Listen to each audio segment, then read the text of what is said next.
નમસ્કાર મિત્રો, આજની વિડીયોમાં વાત કરીશું દેશ અને દુનિયાના તાજા અને મહત્વના સમાચારની।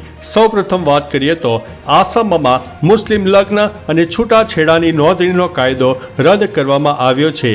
આસામ સરકારે રાજ્ય મુસ્લિમમાં લગ્ન અને છૂટાછેડા નોંધણી અધિનિયમ 1935 કાયદાને રદ કર્યો છે। સીએમ હિમંત બિસ્વા શર્માએ સોશિયલ મીડિયા પર આ અંગે માહિતી આપી છે। તેમણે જણાવ્યું છે કે આ બંને કાયદાઓની જગ્યા હવે આસામ રિપબ્લિકિંગ બિલ 2024 લેશે। આ બિલ આગામી ચોમાસામાં આસામ વિધાનસભામાં રજૂ કરવામાં આવનાર છે। મિત્રો, અન્ય મહત્વના સમાચારની વાત કરીએ તો ગુજરાત સરકાર એક્શનમાં। ગુજરાતમાં વાયરલ એન્ફેલાઇટિસના શંકાસ્પદ કેસોની હાલની સ્થિતિ થોડી વણસી છે, તેથી આ સ્થિતિ અને રોગચાળા નિયંત્રણ અંગે આરોગ્ય મંત્રી ઋષિકેશ પટેલ સહિત આરોગ્ય વિભાગના ઉચ્ચ અધિકારીઓએ તેમની સમીક્ષા બેઠક કરી હતી। આરોગ્ય તંત્ર ચાંદીપુરા અને વાયરલ એન્કેફેલાઇટિસના વેક્ટરના નિયંત્રણ અને અટકાયત માટે પગલાઓ લઈ રહી છે। 260 ટીમો દ્વારા 11,050 ઘરોમાં કુલ 56,651 વ્યક્તિઓનું સર્વેલન્સ કરવામાં આવ્યું છે। મિત્રો, અન્ય મહત્વના સમાચારની વાત કરીએ તો છૂટાછેડા બાદ પંડ્યાએ દીકરા વિશે કહી દીધી છે મોટી વાત। ભારતીય ટીમના સ્ટાર ઓલરાઉન્ડર હાર્દિક પંડ્યાએ ગુરુવારે તેની પત્ની નતાશાને છૂટાછેડા આપી દીધા છે। છૂટાછેડા પછી પંડ્યાએ કહ્યું છે કે તે અને નતાશા બંને તેમના પુત્ર અગસ્ત્યની સંભાળ કો પેરેન્ટ્સ તરીકે કરશે। તેને દુનિયાની બધી જ ખુશીઓ મળે તેની ખાતરી કરવા અમે પૂરો પ્રયત્ન કરીશું અને તેની ખુશી માટે અમે જે કંઈ કરી શકીએ તે કરીશું। હાલમાં પુત્ર અગસ્ત્ય નતાશા સાથે સર્બિયામાં જોવા મળ્યો છે। મિત્રો, અન્ય મહત્વના સમાચારની વાત કરીએ તો શ્રદ્ધાળુ ભરેલી જીપ કૂવામાં પડી છે, 7ના થયા છે મોત। મહારાષ્ટ્રના જાલના જિલ્લાના બદનાપુર તાલુકામાં એક મોટો અકસ્માત થયો છે। પંઢરપુરથી ગામ પરત ફરી રહેલા શ્રદ્ધાળુઓની જીપ કૂવામાં પડી ગઈ હતી। આ અકસ્માતમાં 7 લોકોના ઘટના સ્થળે મોત નીપજ્યા છે, જ્યારે ડ્રાઈવર સહિત 8 લોકો ઘાયલ થયા છે। ઘાયલોની સારવાર ચાલી રહી છે। પોલીસે ઘટના સ્થળે પહોંચીને તમામ મૃતદેહોને કૂવામાંથી બહાર કાઢીને પોસ્ટમોર્ટમ માટે મોકલી આપ્યા છે।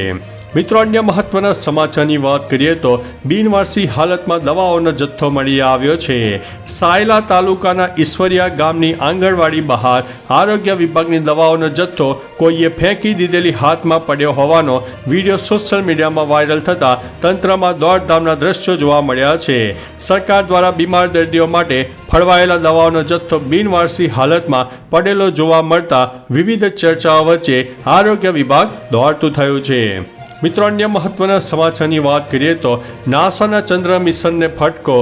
અમેરિકાની space agency national aeronautics and administration એટલે કે નાસાની આર્થિક સ્થિતિ કથળી હોવાના અહેવાલોને પગલે નાસાના ચંદ્ર મિશનને ફટકો પહોંચ્યો છે, જેમાં ખર્ચમાં અસાધારણ વધારો તેમજ પ્રક્ષેપણમાં વિલંબને કારણે તેમનો પ્રોજેક્ટ ઘોંચમાં પડી ગયો છે। આ મિશનને આગળ ધપાવવા માટે $450 મિલિયન ખર્ચ કરી દીધો છે। હવે પ્રોજેક્ટ અધવચ્ચે અટવાયો હોવાથી ખર્ચમાં વધારો થવાની સંભાવના છે। મિત્રો, અન્ય મહત્વના સમાચારની વાત કરીએ તો ડિવોર્સ બાદ હાર્દિકનો આ વિડીયો વાયરલ થઈ રહ્યો છે। હાર્દિકે 4 વર્ષ બાદ નતાશા સ્ટેનકોવિકથી અલગ થવાનો નિર્ણય લીધો છે। મીડિયાના રિપોર્ટ અનુસાર તે દેશ છોડીને પોતાના પરિવાર પાસે પરત આવી ગઈ છે। જો કે હવે છૂટાછેડા બાદ પંડ્યાએ તેના મિલકતનો થોડો ભાગ તેને આપવો પડી શકે છે। આનાથી સંબંધિત તેનો એક જૂનો વિડીયો સોશિયલ મીડિયામાં વાયરલ થઈ રહ્યો છે, જેમાં તે પોતાની પ્રોપર્ટી, માતા અને પરિવાર વિશે વાત કરી રહ્યો છે।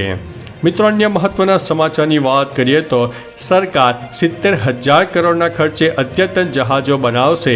ભારતીય નૌકાદળ દિવસે દિવસે આધુનિક બની રહી છે અને તેમાં સંરક્ષણ મંત્રાલયની સૌથી મોટી ભૂમિકા છે। હવે સરકારે મોટો નિર્ણય લીધો છે। સંરક્ષણ મંત્રાલય ભારતીય નૌકાદળ માટે નવા યુદ્ધ જહાજોના નિર્માણ માટે 70,000 કરોડ રૂપિયાનો મોટો કોન્ટ્રાક્ટ આપવા જઈ રહ્યું છે। આ અત્યાધુનિક સ્ટીલ્થ ફ્રિગેટ ભારતમાં બાંધવામાં આવનાર સૌથી વધુ ટેકનોલોજીકલ અદ્યતન જહાજો બનાવી રહ્યા છે। મિત્રો, અન્ય મહત્વના સમાચારની વાત કરીએ તો વરસાદ ભૂક્કા બોલાવશે, વાવાઝોડું પણ આવવાની સંભાવના છે।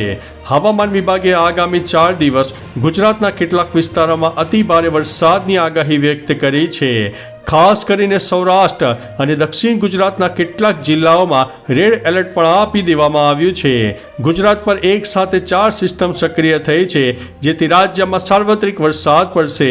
આ સાથે જ ભારે કડાકા ભડાકા તેમજ 65 કિલોમીટર પ્રતિ કલાકની ઝડપે પવન પણ ફૂંકાવાની શક્યતા છે. એટલે કે વાવાઝોડા જેવી પરિસ્થિતિનું નિર્માણ સર્જાઈ શકે છે. તો ચાલો મિત્રો, ફરીથી દેશ અને દુનિયાના સુપરફાસ્ટ સમાચાર લઈને મળતા રહીશો. ત્યાં સુધી અમને રજા આપશો. નમસ્તે.